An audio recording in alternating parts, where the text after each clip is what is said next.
You know, there's just something addicting about playing certain Sega Genesis games. Maybe it's the standard 320 by 240 resolution, or the gritty sound effects, or maybe the controller design that just makes sense, or the fact that it was the underdog hitting above its weight. I don't know, I just love this system. In any case, there are many games that keep me coming back again and again and again. What games are those? Well, I'm glad you asked. So let's start off with a little Alicia Dragoon. Here's a cool action game that I only discovered a couple of years ago. I wish it had been on my radar a lot sooner. You play as a young woman named Alicia who's on a quest to save her father. She can shoot lightning blasts from her fingers and has 4 pet dragons that give her different abilities. Some shoot fireballs or thunder or even boomerangs. My natural instinct is to just keep firing as much as possible because the enemies are just coming from all over the place. But if you hold off a bit, your power will build up and your attack becomes much stronger. I think what makes it addicting for me is that you don't get killed so easily. This gives me the false illusion that the game is easy. I've never gotten very far, but shooting lightning from my character's hands is a blast.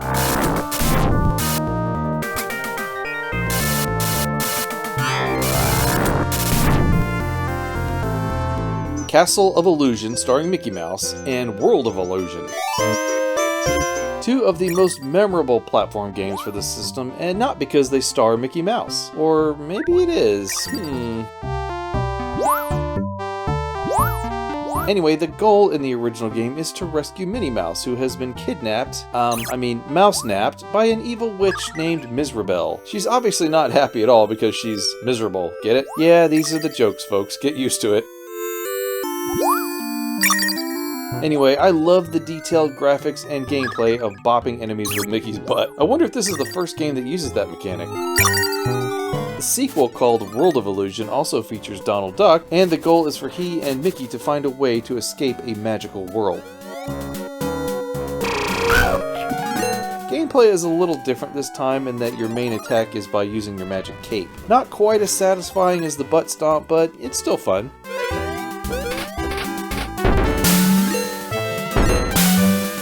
The spiderweb section really stresses me out, though.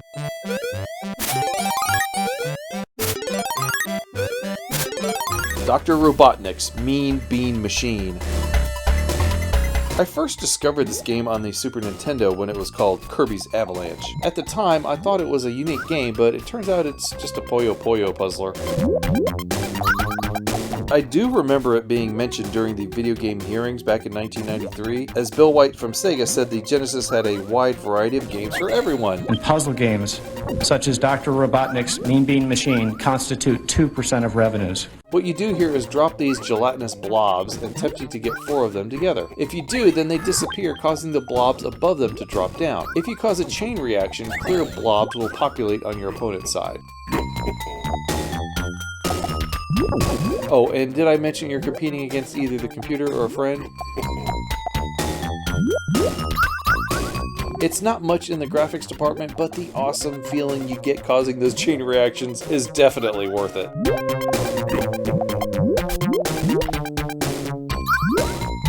Gauntlet IV. You knew this game had to be here because Gauntlet is one of Atari Games' most famous arcade machines. And the Genesis game here is, almost identical to the originals in terms of graphics and sounds.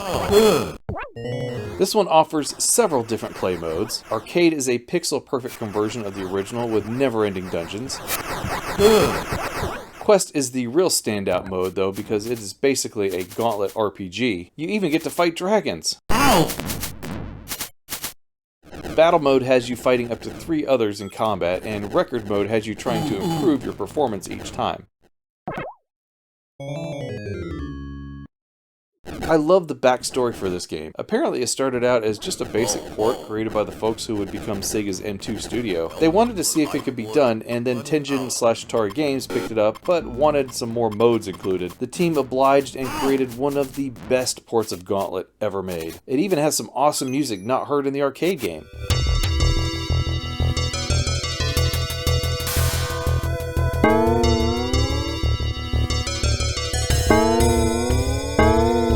Golden Axe, Golden Axe II, and Golden Axe III. Another arcade brawler, but this time in a medieval setting. Or maybe fantasy is the best descriptor for it. I don't know, who cares? It has a dwarf with a giant axe and that's all I know. In the game, your party is out to stop the evil Death Adder from taking over the land of Uria.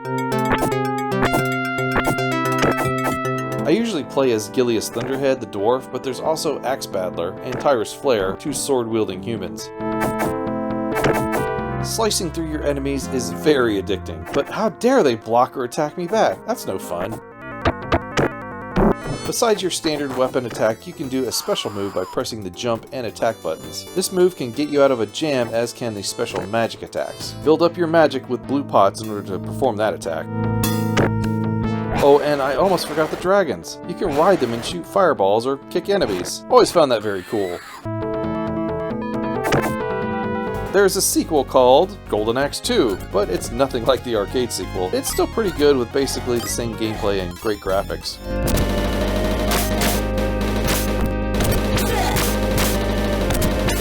The same can't be said of Golden Axe III. Gameplay is about the same, but the graphics, woof, they're just so plain and bland. I guess that's because it was originally a Sega Channel game.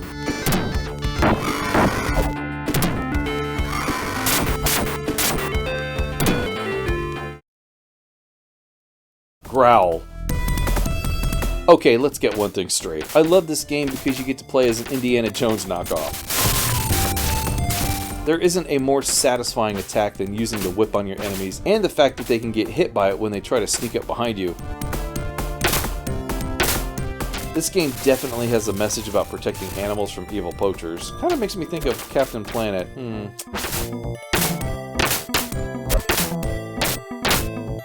I love how the animals will help you out during the game. You ever been run over by an elephant or attacked by a giant bird? Well, this guy has. Aside from the cool whip weapon, there's also guns, rockets, grenades, knives, swords, and, boulders. Whoa, my man is strong. One interesting aspect of the game is that it is just one long continuous stage. I mean, real life doesn't have stage breaks, so that makes this game ultra realistic, right? Anyway, this is one that I just love because of the whip. Good thing there are no snakes in this game.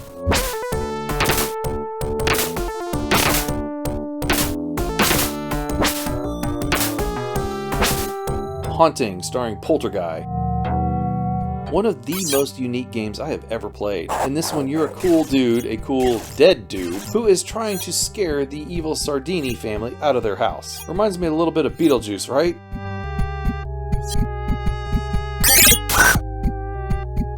So what you do here is wander around this very cool looking 3D isometric house and try to possess practically every item in it. When you hop out of the item, it will do something to scare one of the family members.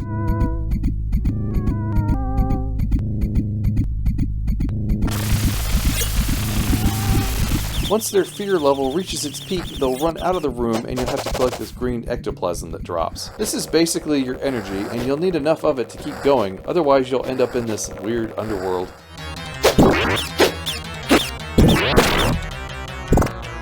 Seeing all the cool scare elements in the game is what really keeps me coming back. I want to see them all! And it's very satisfying watching the Sardini family run scared from their own house. A weird game, but definitely a fun one.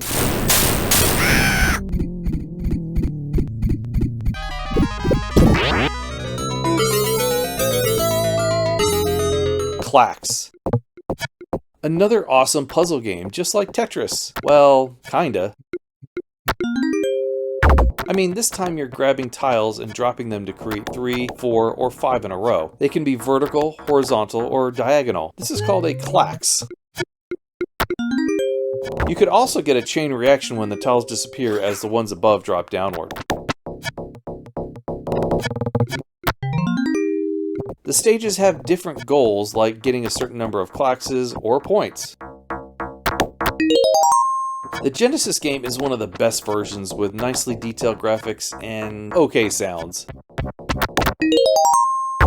What makes this one addictive for me is that I want to get to the end. I did it in the Lynx game years ago, and I just keep trying to do it in other versions like this one. I can get that X on stage 10 for the warp to stage 51, but it's really tough from there. It may not be the 90s anymore, but in my world, there will always be time for KLAX. Mercs. The pseudo-sequel to the Capcom classic game Commando. This one has far more detailed graphics, more weapons, more crazy huge bosses, and even a super bomb.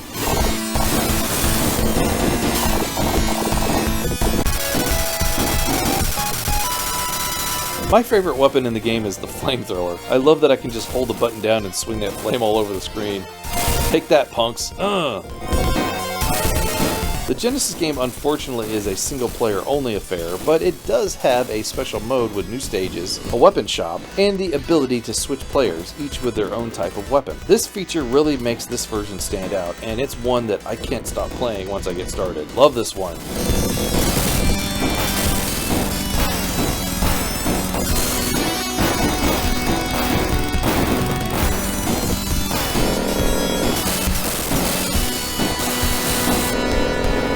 Midnight Resistance. Here's a nearly forgotten game. It's a side-scrolling run-and-gun similar to Contra with lots of different weapons, enemies, and stages. The plot of the game is to save your family from the evil King Crimson. Yeah, sure, whatever. I just like shooting things. There are different control methods because the default controls are a little weird. Pressing the fire button is continuous, and I guess that's okay, but some weapons have limited ammo, so you'll want to watch your counts. Also, pressing down, you'd think you would duck and still shoot forwards, but no, you shoot downwards. It's a little weird, but you can get used to it. In order to get new weapons, you have to collect keys and then use them to open lockers at the end of the stage. It's a different kind of mechanic, but it works. I like that you have a chance to recover your weapons when you get hit. Sometimes it falls where you can't reach it though.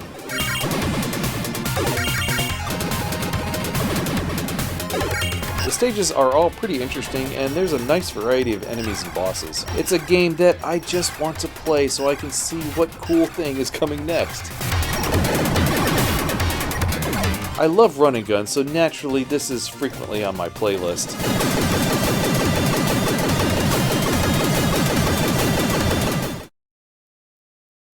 Mortal Kombat 2.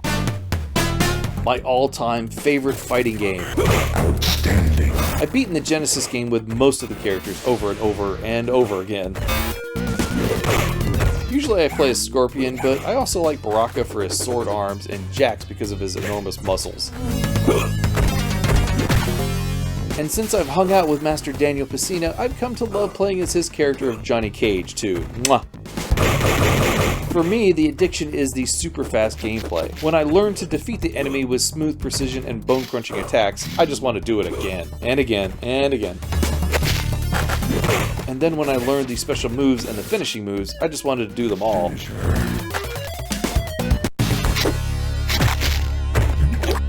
The arcade game is the best for sure, and the Super Nintendo is a great version. But for me, the fast action of the Genesis game is the tops.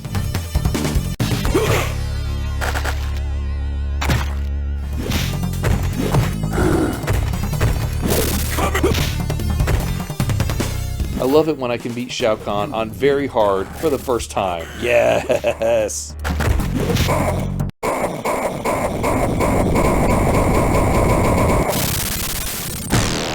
The Punisher. I found this game when I was perusing through MAME one day. I really don't know anything about the Punisher character, but I noticed that it was a brawler game, and that got me interested. I quickly learned that it is much more than a brawler because you can also pick up guns and shoot your enemies. That takes the game to a whole nother level of fun. The Genesis game is pretty good, and if you don't think about it being a pared-down version of the arcade, you'd think this is one of the top 5 brawlers on the system. Well, for me it is. What's cool is that you can play with a buddy, but he'll have to play as Nick Fury. And if I had any friends, I'd show you. Anyway, the graphics are pretty good, even if the characters look a little skinnier than the original. But gameplay is what matters the most, and it is super fun. One issue I do have with the game is the special move. In the arcade, I can easily drop a bomb on the enemies by pressing all the buttons. It's supposed to be the same on the Genesis, but it just doesn't seem to work for me. I don't know, maybe I'm out of bombs or something. In any case, this is a really fun game and very satisfying.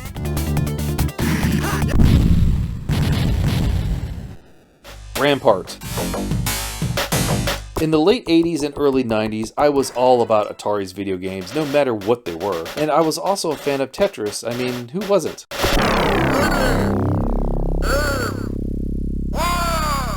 So when I first saw this game, I thought, this looks dumb and too complicated for a dolt like me. And then I went back to playing Pit Fighter. Then the Atari Lynx version of the game was released, and I thought, there must be something to this game. So I bought it, and wow, did it knock my socks off. So now I am a fan of any version of this game, and the Genesis one is really great. So there are 3 phases of the game. First, you build your castle walls, then you place your cannons, and then you fire at the attacking ships and troops. Just remember to lead your shots or you'll totally miss your target. Another strategy is in the building stage. Don't worry about placing those pieces perfectly. Just slap them down around your existing castle as quick as you can. This will give you more room for cannons and give the enemies something else to shoot at. Oh, and placing some pieces away from the castle is a good idea too.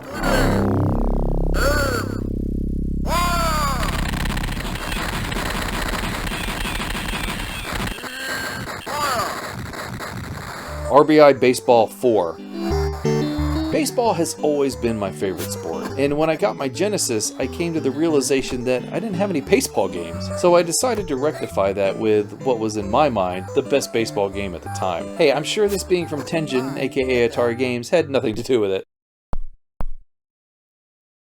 Anyway, this is a fun pick up and play baseball game, and while I was replaying it for this video, I came to notice just how easy it is to hit the ball, something that I have a much harder time doing in other baseball games. And to me, that makes this game much more fun because who aside from the Rays wants to strike out or get thrown out all the time?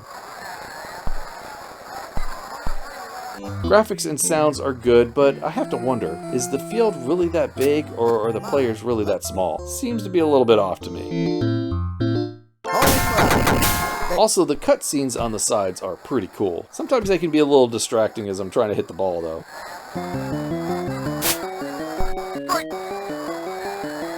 Lastly, the controls feel natural, which makes playing the game more enjoyable for me. Just a simple, fun baseball game that I have trouble putting down. Road Rash, Road Rash II, and Road Rash 3.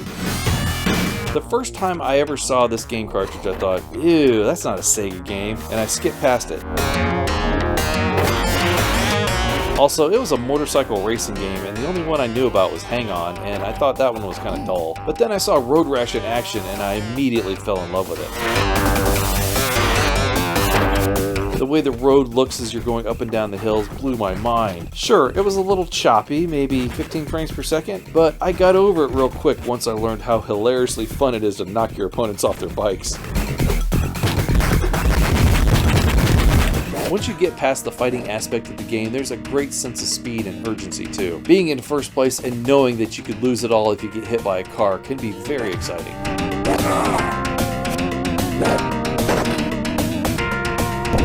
All 3 of these games are fantastic and a total blast to play.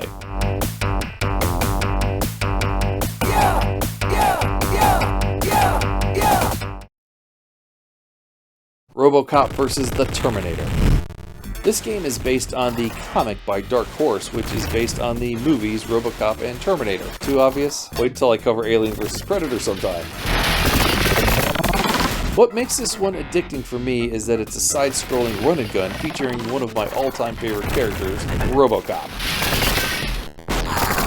It's an incredibly tough game though, and I've never gotten further than stage 2. But let's see if Game Genie can help. Okay, wow, now this game is even more fun since I'm invincible. I love the graphics and animation here. The character actually feels like he has some weight to him. Blasting enemies is a heck of a lot of fun, and seeing them turn into a fine bloody mist just cracks me up. This game doesn't shy away from the gore, that's for sure. Some of the bosses are incredibly hard to destroy, and others are very easy. There's a variety of weapons, and I think my favorite is the Ed 209 gun. Now here's the final boss. I blasted him for ages and he just didn't die. I don't know, I guess I needed the water pistol.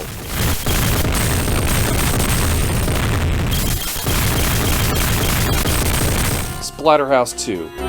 As I record this, it's Friday the 13th, and there's little doubt that the original game's lead character was inspired by Jason Voorhees. Unfortunately, the Genesis never got that game, but it did appear on the TurboGrafx 16, and it's one of the standouts on that system. This is a fun side-scrolling action game, and it's so enjoyable splattering enemies against the wall. Anyway, in the original and sequel, you play as a character named Rick, who has a terror mask stuck to his face that gives him extra powers. He begins the game on a quest to save his dead girlfriend Jennifer. You can kick, punch, and attack enemies with weapons like bats, sticks, and even a shotgun. Reach the end of the stage and you get to fight a disgusting monster. Ugh. And while the gameplay is rather standard, the setting is quite unique. Not many games in the disgusting horror genre back then.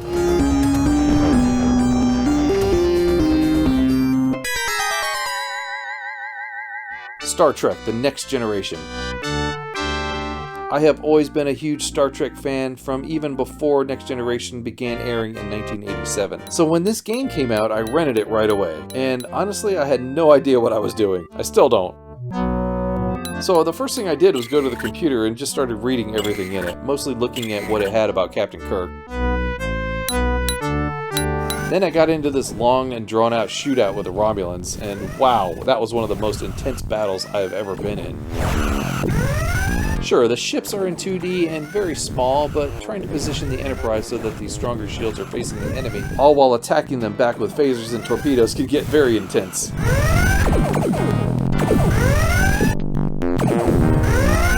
The rest of the game involves beaming down to the planet and investigating things? Romulans, I think? One day I'll try to actually complete the game because that battle mode is just so exciting. So I might as well see what the rest of the game offers, huh? Steel Empire. Here we have a side-scrolling shooter game that appears to be in a steampunk setting. And that's pretty cool, you don't see many games like this. Starting off, you get to choose as a Zeppelin or a propeller plane. I mean, who would choose the plane when you can fly a Zeppelin? One cool feature is that you can fire backwards by pressing B or forwards by pressing C. Too bad you can't do both at the same time. Well, I mean, I guess you can toggle shooting back and forth. Oh, and pressing A launches the super bomb. Kaboom!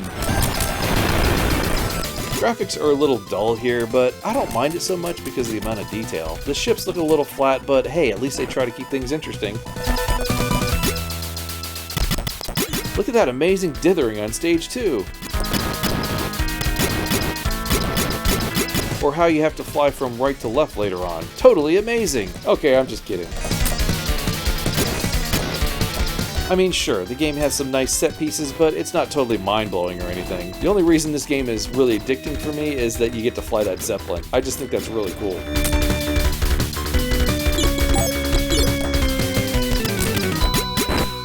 Street Fighter II Special Champion Edition. This is the version of the game I love the most. Maybe because it was the first one that appeared on the Genesis. At the time, I was envious of Super Nintendo owners, and I didn't waste a minute getting a copy of the Genesis game.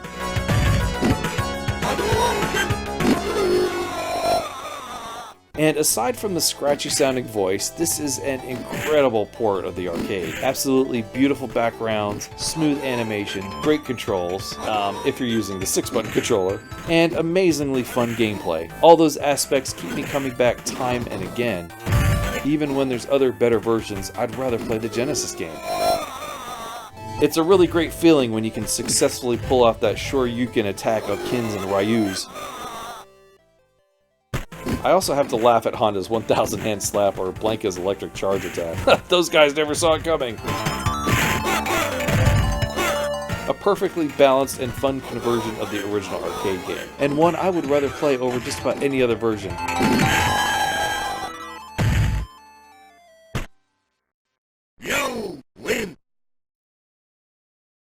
Streets of Rage, Streets of Rage 2, and Streets of Rage 3. Has there ever been a better fighting game series than this? I don't think so. There's a large variety of moves to pull off. Lots of different weapons, beautifully detailed graphics, and absolutely perfect gameplay. Oh, and one other thing, absolutely incredible music. By far some of the best chiptunes I have ever heard.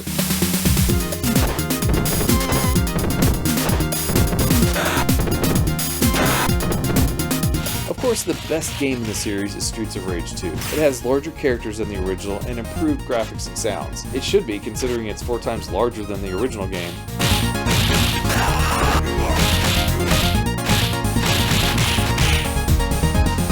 Streets of Rage 3 is still great, but it doesn't quite reach the heights of the second game. Some very odd music choices here.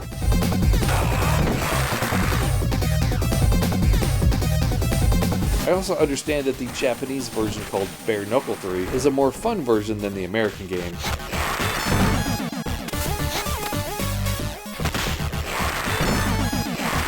So why is this game addicting for me? I mean, come on, there's nothing more satisfying than shouting, "Grand Appa!" and taking out 2 or 3 enemies at once.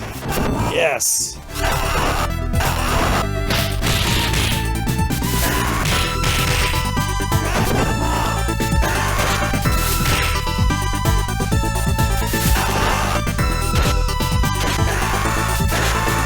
Teenage Mutant Ninja Turtles, the Hyperstone Heist. Like so many of us, I was a fan of the Turtles cartoon back in the late 80s, and when the original Konami arcade game was released, I was blown away. I felt like I was really playing as a cartoon turtle. As soon as the NES game was available, I picked it up and played it to death. Then the Super Nintendo got Turtles in time, and I was kinda bummed. What about my Sega Genesis? Thankfully, we did get the Hyperstone Heist sometime later, and it was pretty good, if not extremely repetitive. Yeah, it doesn't look or play quite as good as Turtles in Time for the Super Nintendo, but it still keeps me coming back. The animation and gameplay are great, and I love giving this game a playthrough. And you know what? I'm kind of glad it's different from Turtles in Time, because that means we have 2 somewhat different Turtles games to enjoy.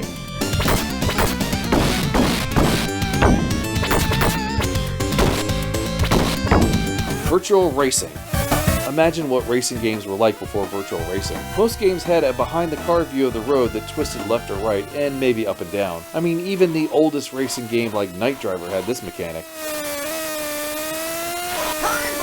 It could be fun at times, like an Outrun, but the view was static and it never changed.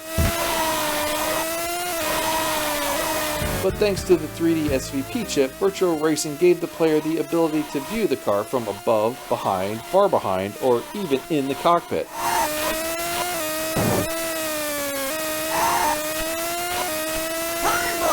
And the game is really fast too. I really feel a sense of speed while playing it. And really, that is what I love about this game. The speed. I get this feeling of invincibility right up until the moment that I crash into a wall.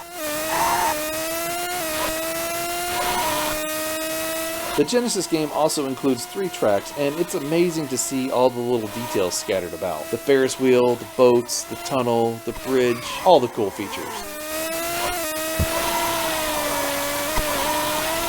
These early 3D polygon graphics are raw, but I just love how this looks. It's very blocky with no texture mapping, but at the same time, it is truly amazing.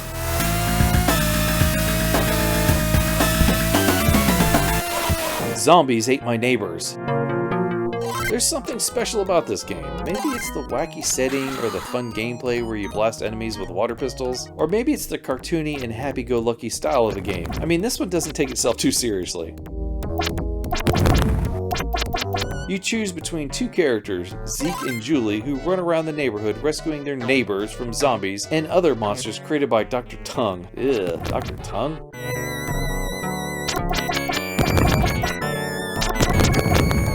You have to rescue at least one neighbor to advance to the next stage, or it's game over. It can be tricky to find them sometimes too, because they can be behind a wall that you have to jump over, or within a maze. Blasting the enemies can be fun too, and there's a couple of different weapons you can use. Bazookas, tomatoes, soda cans, medieval maces, and, popsicles? There's also some special items that you can use. There's a clown that will distract enemies, but my favorite is the potion where you turn into an invincible purple monster. Oh yeah!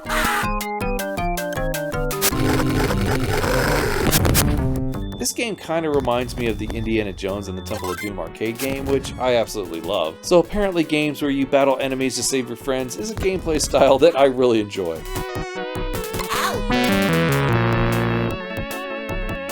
Alright, well that's gonna do it. 32 games that I find very addicting for the Sega Genesis. What are some games that you find addicting on this system? Please let me know down in the comments. Until then, I want to thank you for watching, take care, and we'll see you next time. Bye bye everyone.